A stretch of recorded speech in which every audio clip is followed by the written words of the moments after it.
Hi, I'm Dibley, and in the last video I showed you how I assemble my 3D printed fence posts and the 0.4mm wire that I use to make wire and post fences. And in this video I'm going to show you how I make my brambles and for hedges and for going around the fences. So the key material I use is this polyfibre wadding, which is used for padding coats and things like that.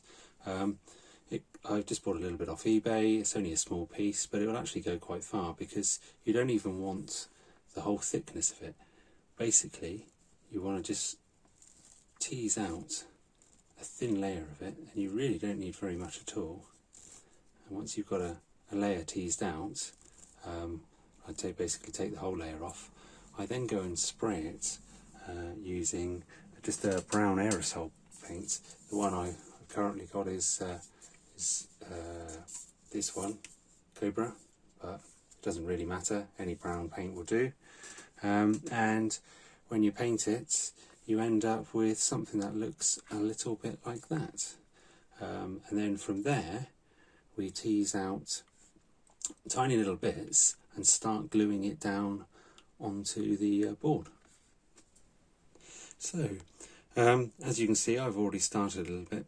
The tools I need for this are a pair of tweezers, or sometimes you might want a couple, the brown painted polyfibre wadding, that's really thin, some dilute PVA, about 50-50, and a little dropping pipette.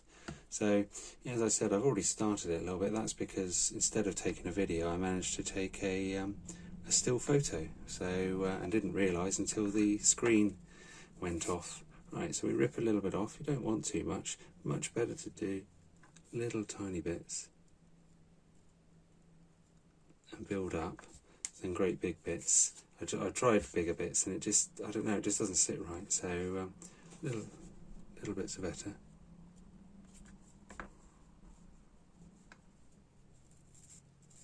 And just keep working along. Oops, dribble me glue.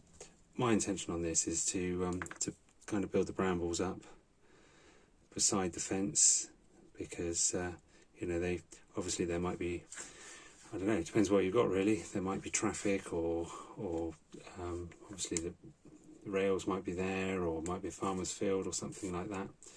But you tend to see that around fences, they kind of get lost sometimes in hedges. If you look at a hedge, a lot of them might have had a fence originally, and you know, at the end of the day, the more bush that grows up, the more the farmer doesn't have to worry about it, because I guess because it becomes part of it. Oh, there's a little bit sticking up a little bit there. Probably won't have that sticking up quite that amount. There again, maybe if I just poke it through, it won't be so bad. Just poke it through. I like to have it sort of coming through here and there. I'll turn it around in a minute and do the other side. Yeah, I'm not overly happy with that. Might just have to try and get that through there. I mean, it's a bit fiddly, but it's also quite therapeutic as well at the same time. So just keep building it up. Try and make it quite random. You might want some bits where there's some gaps. You might want some bits where it's thicker, but I'll come back to you in a minute when I've done a little bit more. Unfortunately, I lost the video where I added the brown and dark brown static grass to the polyfibre. And when I say lost, what I really mean is I took a still photo instead of the video and did not notice until it was too late and all the static grass was added. The static grass was fixed with cheap hairspray from Home Bargains. I dusted a layer of the hairspray on, I applied the static grass with my homemade static grass applicator, and then I dusted another layer of hairspray on top of that to fix it. Okay, so the next stage is to add some leaves. It looks a bit dark on the camera, but honestly it's paler brown than that.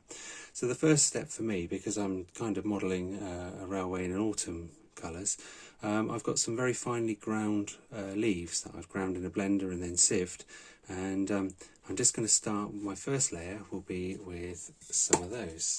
So again, let's just move this out of the way so I don't blast it. Oops. Sorry about that. Let's try again, shall we? So let's just give it a little bit of a blast, trying not to blow it away too far, and then a quick sprinkle of the autumn leaves over, just to get a bit of a... I've got a feeling I might have done too much static grass on this, I'm suspecting, because it's looking extra bushy. It's a lot bigger and wider than I anticipated.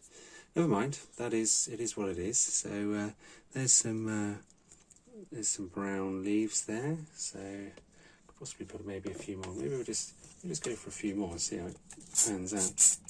A little bit more of a blast and a bit more of a sprinkle of the old leaves. There we go. Right, let's put them away, because I haven't got that many of them. I went out with my daughter and picked up loads, and then we ground them up when they dried out. Right, the next set of leaves I've got here, this is my homemade scatter, which is sawdust, very finely ground and painted with sage green emulsion and dried out, and yeah, just kind of, you know, make it yourself type of thing.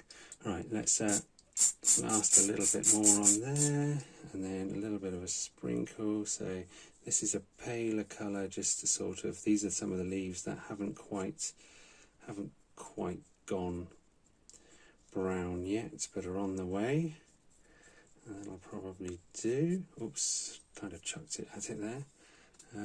That'll probably do for the moment. Oops, and I've hit the camera again. Please excuse the camera wobble.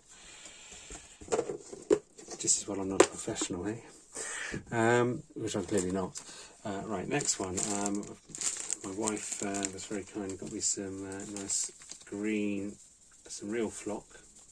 But I can't see much difference between this and my homemade stuff. The only thing is the colours tend to be a little bit more vibrant and stronger with the shop bought stuff. Right, let's just put another little blast of that on there, and then we'll have a little sprinkle of the darker ones just to add a bit more texture. Hopefully these will land on top, and these will be the ones that haven't even remotely started to turn brown yet. But I'd suggest if you're doing like a summer scene or a spring scene, you do use different colours, because in real life everything isn't the same colour. It's very multi-tonal, so you know, look at what's out there for the season that you're intending to do, and you try and use the colours, try and replicate the colours. Really, I think that'll probably do. Although I've got a bit more here, I might as well just try and use this up, to be fair.